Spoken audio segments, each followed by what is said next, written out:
And of course, on Tobago Thursdays, we head across to the island to check in to see what they're up to. We are looking forward to the Easter season, and we're going to be checking in to see how they're going to be bracing for those increase in visitors. So up next is Rokas with your spotlight on Now.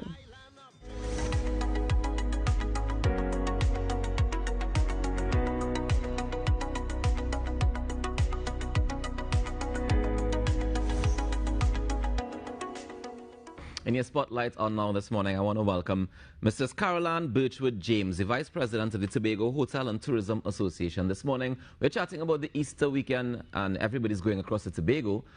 Is Tobago ready to deal with this influx of Easter visitors? Good morning to you, Mrs. Birchwood James. Yes, and good morning. It's a pleasure to be speaking to you this morning. And yes, we have 2 years to prepare, and we are ready. We are ready for our visitors. Now, I know during the last couple of years, a lot of hotels would have been closed. A lot of them would have been shut down, some needing repairs and that kind of thing. Can you tell me an idea? Are hotels back up and running now? Yes, most of them are. And remember that during the pandemic, there was a grant, a $50 million grant, and we used about $27 million out of that. And that grant was to upgrade your properties. And so we had 165 properties, big and small, taking advantage of that grant. And while some of them did not get their part two of their grant money, most of them did. So I would say we are prepared and we are ready. There would be an exception, one or two, but we are ready for the Easter. How about the COVID-19 protocols? Are we ready to have those in place effectively, or is it that more relaxed now that things have opened back up?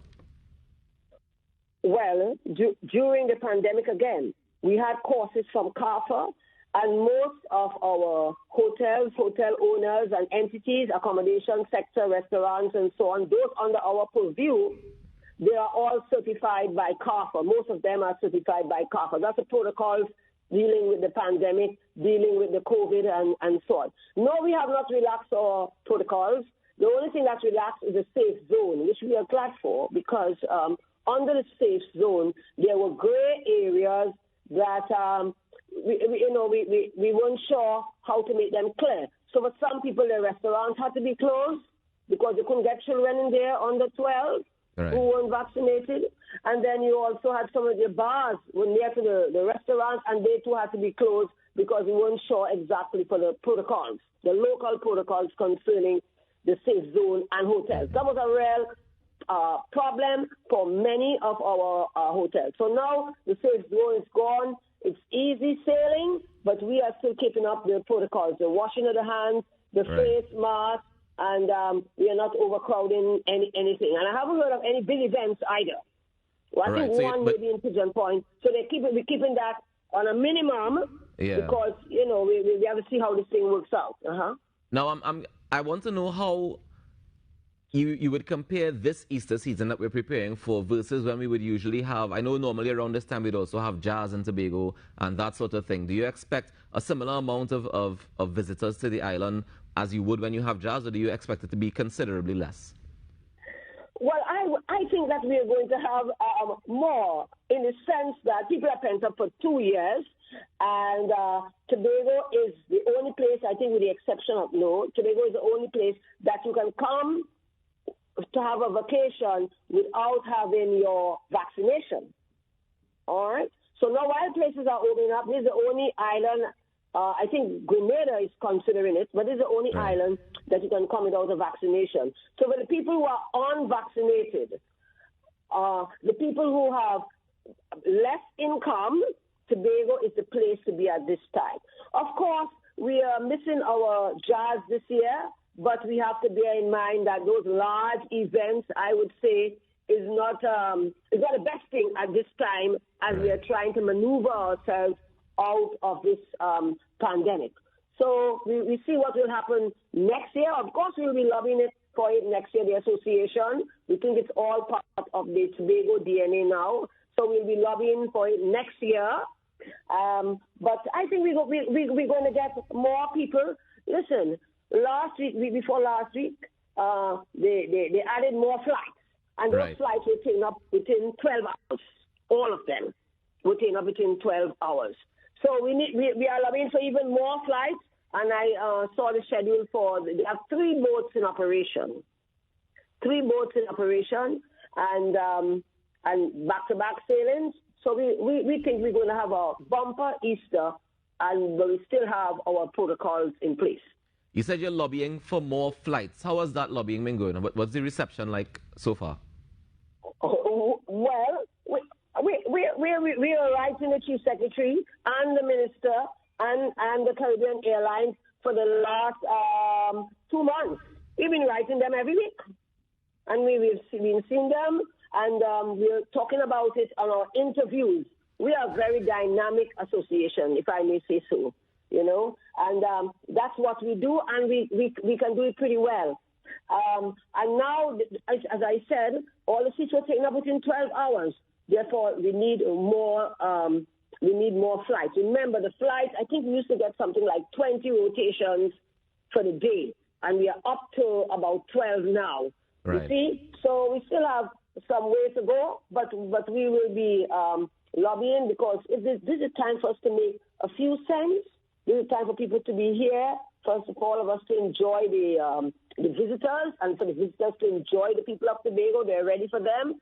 And we're going to lobby and see what happens.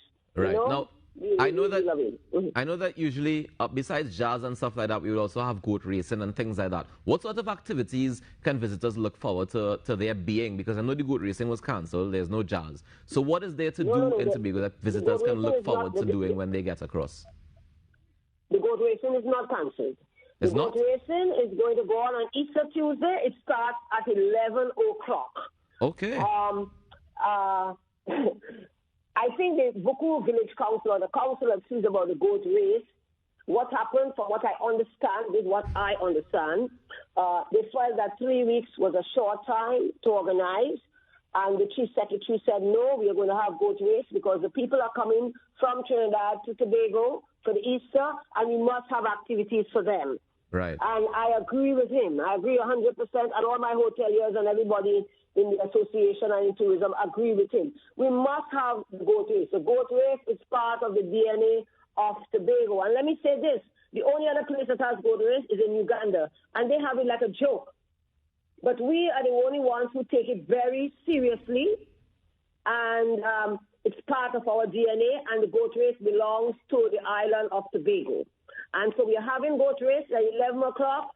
The representative for the area, I think it's Sonny Craig. I think he has an association. They have a little committee going on, and we are having goat race at 11 o'clock. I think they said we are not going to have they usually have a parade and all of that, but the goat owners and trainers and riders are ready. They need a prize money to mind their goats, and they'll have these goats in training. If they don't race them, they'll have to sell them and eat. So we're having goat race, and I think your people should look for the flyer. Maybe I think the Chief Secretary website or so. There's a flyer there concerning the goat race. 11 o'clock. And what other activities are there? Well, you usually have the beach activities. There's a activity on Easter Monday at Pigeon Point. I think it's some kind of a all-inclusive activity at Pigeon Point. It's eating. Are you at all concerned with regarding like you said that there no any activity on the beach like that all-inclusive sort of thing would turn into a party of sorts? Are we at all concerned about that aspect of things? Yeah, yes, we must be concerned, but the people who are carrying it on, Mr. Rajman, and so they are responsible people, very, very responsible, and I am sure they are taking their protocols into consideration. Right. No, okay. I know. But let me say, I want to say this. Go ahead. When we did a survey a few years ago, one of the reasons we came down to Trinidad, to promote, and we had a little paper doing a little survey and so on with door prize and all of that. And 90% of the people said they come to Tobago because of the beaches. Right. Right? This is our documentation. Come to the Tobago because of the beaches. So we have beach activities. We have our restaurants open. Some of the people at Store Bay and all of that. The scenic drive up to Charlottesville. and there are little activities in between. We do not have the sports on Easter Monday in Mount Pleasant. I don't think we have it this year. Okay, but we have a few of activities. No. Now, I've also heard that apart from the Easter weekend and the Airbridge being, like you said, sold out in 12 hours and that kind of thing, I know that we have a couple long weekends coming up as well. In May, we have Eid happening and Indian Arrival Day, and those are also making like long weekends. So I know that the Airbridge is already booked up for those weekends. Are there, you guys have plans in place to accommodate influx of visitors for those weekends as well? Yes, of course.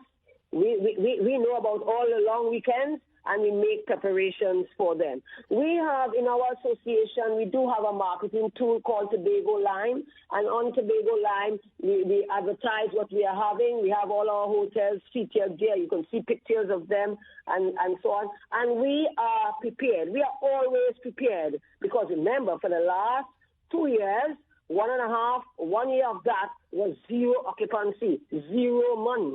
Right. And all my members and the other people in the tourism industry are in serious, and are still serious distress.